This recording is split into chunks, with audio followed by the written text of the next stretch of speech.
حضرت حلیمہ سعدیہ رضی اللہ تعالی عنہا، جو کہ حضور نبی کریم صلی اللہ علیہ وآلہ وسلم کی رضائی والدہ ہیں، انہوں نے جب حضور نبی کریم صلی اللہ علیہ وآلہ وسلم کا دودھ چھڑوایا تو انہیں لے کر ان کے دادا حضرت عبد المطلب کو دینے کے لیے مکہ مکرمہ آئیں، اور وہ آپ صلی اللہ علیہ وآلہ وسلم کو حرم کعبہ میں حتیم کے پاس لے گئیں۔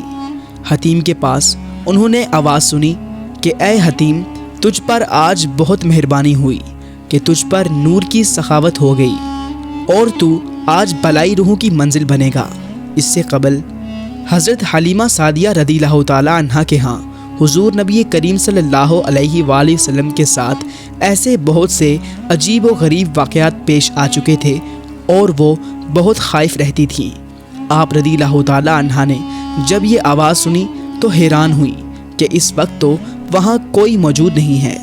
حضرت حلیمہ سعدیہ رضی اللہ تعالی عنہا اس آواز کی تلاش میں حضور نبی کریم صلی اللہ علیہ وآلہ وسلم کو زمین پر بٹھا کر نکل گئیں۔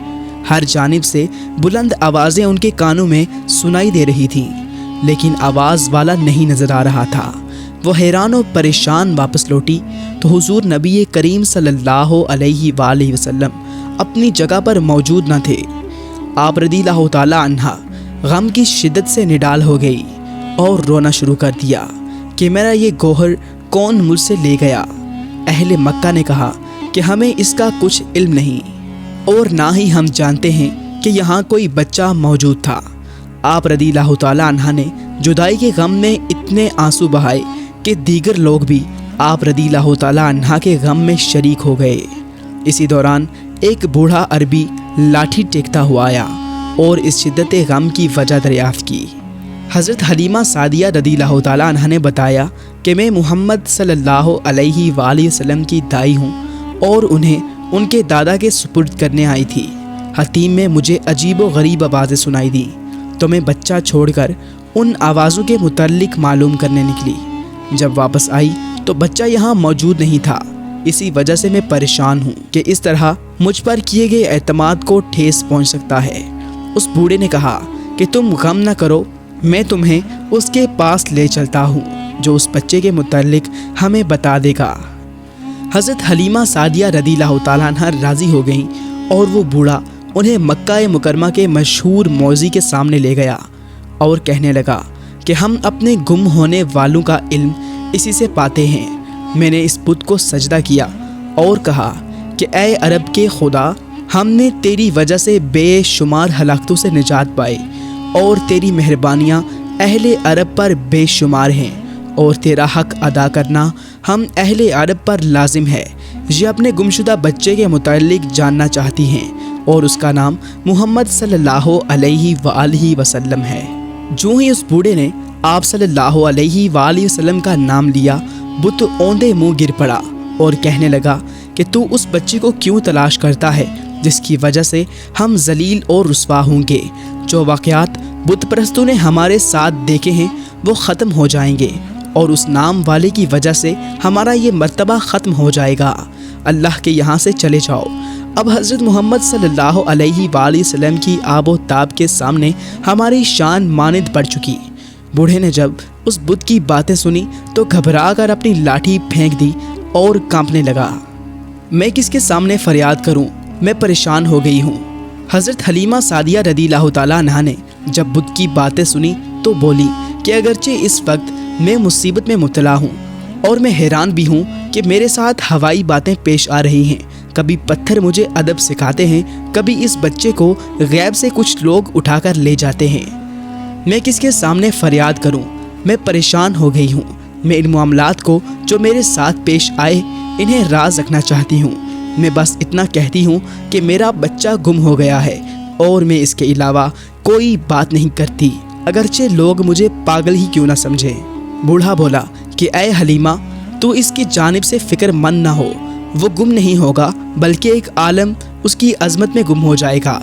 تو نے دیکھا نہیں کہ یہ عظیم بت بھی تیرے بچے کے نام کے آگے سر نگو ہو گیا؟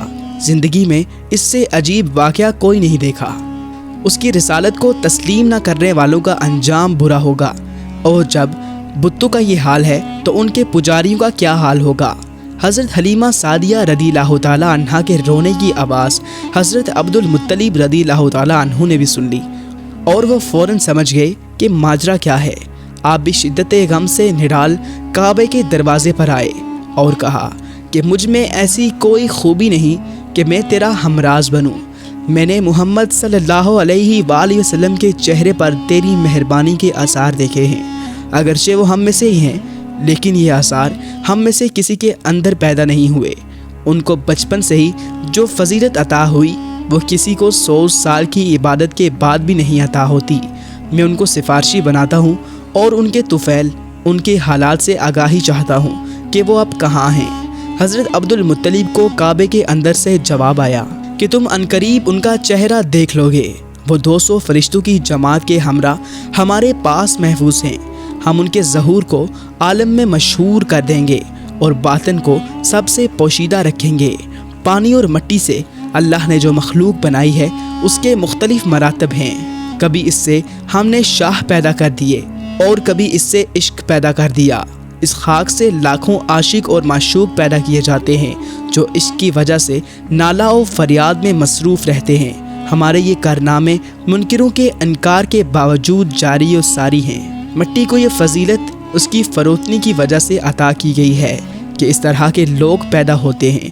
زمین کا ظاہر و بار آلودہ ہے لیکن اس کا باطن پورا انوار ہے جس سے لال رنگ کے گل رونما ہوتے ہیں۔ زمین کا ظاہر پتھر لیکن اس کا باطن موتی ہے۔